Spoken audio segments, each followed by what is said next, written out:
Bonjour à tous et à toutes, nous sommes le 18 octobre 2020 et il est en l'occurrence midi 29, donc je sors du culte. Voilà, donc je suis évangélique protestante, religion en l'occurrence là qui a été transmise en partie par ma maman, donc lien familiaux. Et donc dans lequel j'ai baigné, je veux dire, j'ai été imprégnée puisque ma maman qui était très évangélique et très croyante avait une pratique régulière de la religion et bien sûr ça pouvait son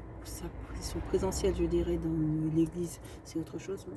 même sans aller à l'église elle priait régulièrement chez elle. C'était une femme de foi, une croyante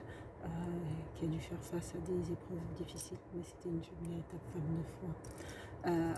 Et donc j'étais au culte aujourd'hui et puis je réfléchissais et donc je me suis dit tiens, depuis quelques jours je me questionne à ce sujet et là je me questionnais sur la différence entre l'islam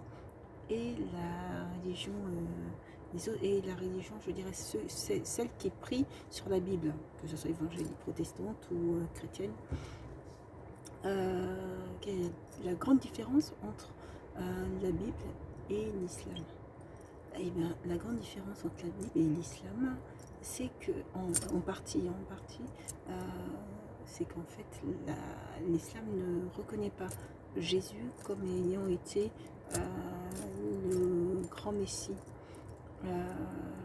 Il reconnaît que Jésus est le Fils de Dieu, mais il ne lui accorde pas l'importance que lui accordent les autres religions.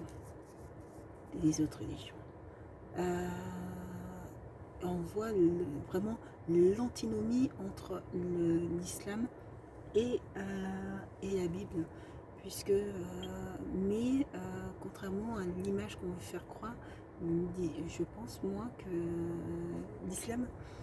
et j'amorce parce que j'amorce une période que je vais entamer là sur les différentes religions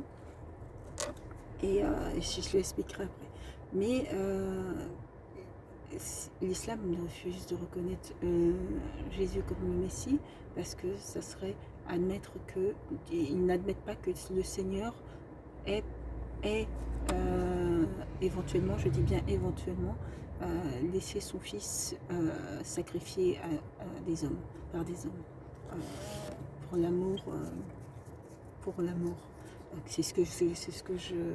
au nom de l'amour, mais c'est ce que j'évoquais précédemment, et c'est là où les églises, que ce soit catholiques ou évangéliques, en tout cas les églises qui prient sur la Bible se trompent, c'est qu'ils annoncent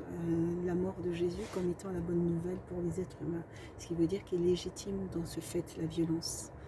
et ça a des conséquences. Finalement, je pense qu'ils ne se rendent pas compte que d'eux-mêmes, ils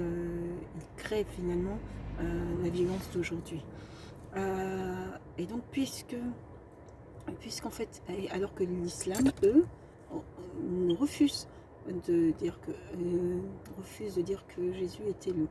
prophète et que le Seigneur l'a laissé en sacrifice, ils reconnaissent qu'il est le Fils de Dieu, mais ils ne croient pas à cette bonne nouvelle comme l'annonçaient les prêtres et les pasteurs,